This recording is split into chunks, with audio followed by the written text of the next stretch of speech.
വിശുദ്ധ യോഹന്നാൻ എഴുതിയ സുവിശേഷം അധ്യായം 21 വാക്യങ്ങൾ 15 മുതൽ 19 വരെ. പത്രോസ് അജപാലകൻ. അവരുടെ പ്രാതൽ കഴിഞ്ഞപ്പോൾ യേശു ശിമിയോൻ പത്രോസിനോട് ചോദിച്ചു, യോഹന്നാന്റെ പുത്രനായ ശിമിയോനെ, നീ ഇവരേക്കാൾ അധികമായി എന്നെ സ്നേഹിക്കുന്നുവോ? അവൻ പറഞ്ഞു, ഉവ്വ് കർത്താവേ, ഞാൻ നിന്നെ സ്നേഹിക്കുന്നുവെന്ന് നീ അറിയുന്നുവല്ലോ. യേശു അവനോട് പറഞ്ഞു, എൻ്റെ ആടുകളെ മേയ്ക്കുക.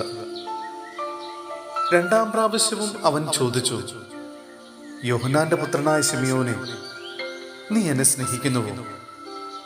അവൻ പറഞ്ഞു, ഉവ്വ് കർത്താവേ, ഞാൻ നിന്നെ സ്നേഹിക്കുന്നുവെന്ന് നീ അറിയുന്നുവല്ലോ.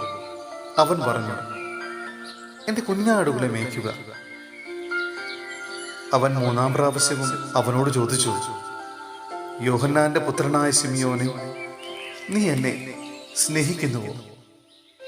തന്നോട് മൂന്നാം പ്രാവശ്യവും നീ എന്നെ സ്നേഹിക്കുന്നുവോ എന്ന് അവൻ ചോദിച്ചതുകൊണ്ട് പത്രോസ് ദുഃഖിതനായി. അവൻ പറഞ്ഞു, കർത്താവേ, നീ എല്ലാം അറിയുന്നു. ഞാൻ നിന്നെ സ്നേഹിക്കുന്നുവെന്നും നീ അറിയുന്നു.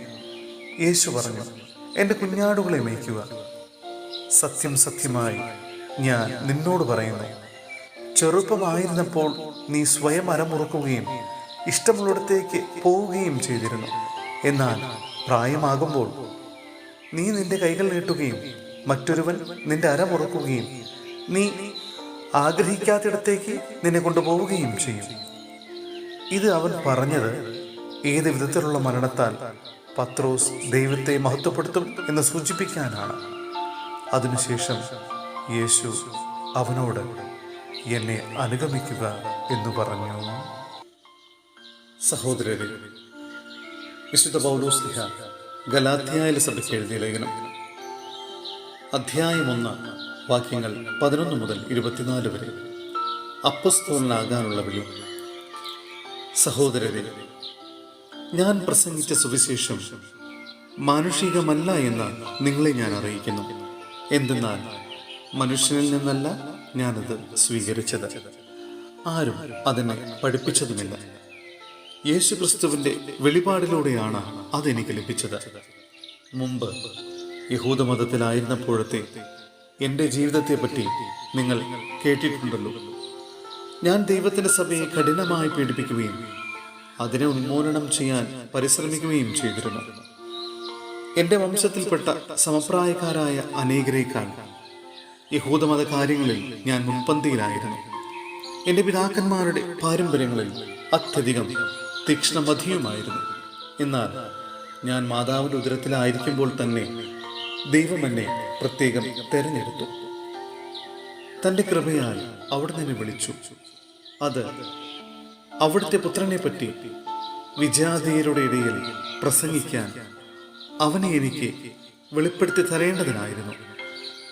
ഞാൻ ഒരു മനുഷ്യൻ്റെയും ഉപദേശം തേടാൻ നിന്നില്ല. എനിക്ക് മുമ്പേ അപ്പസ്തോലന്മാരായവരെ കാണാൻ ഞാൻ ജെറൂസലേമിലേക്ക് പോയതുമില്ല. മറിച്ച് ഞാൻ അറേബ്യയിലേക്ക് പോവുകയും ദമാസ്കസിലേക്ക് തിരിച്ചു വരികയും ചെയ്തു. 3 വർഷത്തിന് ശേഷം കേപ്പായെ കാണാൻ ഞാൻ ജെറൂസലേമിലേക്ക് പോയി. അവനോടൊത്ത് 15 ദിവസം താമസിക്കുകയും ചെയ്തു. കർത്താവിൻ്റെ സഹോദരനായ യാക്കോബിനെ അല്ലാതെ അപ്പൊസ്തലന്മാരിൽ മറ്റാരെയും ഞാൻ കണ്ടില്ല. ഞാൻ നിങ്ങൾക്ക് എഴുതുന്ന ഇക്കാര്യങ്ങൾ വ്യാജമല്ല എന്നതിനെ ദൈവം സാക്ഷി. തുടർന്ന് ഞാൻ സിറിയ, കിലിക്യ എന്നീ പ്രദേശങ്ങളിലേക്ക് പോയി. യൂദയായിലുള്ള ക്രിസ്തുവിൻ്റെ സഭകൾ അപ്പോഴും എന്നെ നേരിട്ട് അറിഞ്ഞിരുന്നില്ല. ഒരിക്കൽ നമ്മെ പീഡിപ്പിച്ചിരുന്നവൻ താൻ ഉന്മൂലനം ചെയ്യാൻ ശ്രമിച്ച വിശ്വാസം ഇപ്പോൾ പ്രസംഗിക്കുന്നു എന്ന് മാത്രം അവർ കേട്ടിരുന്നു. എന്നെ പ്രതി അവർ ദൈവത്തെ മഹത്വപ്പെടുത്തേ.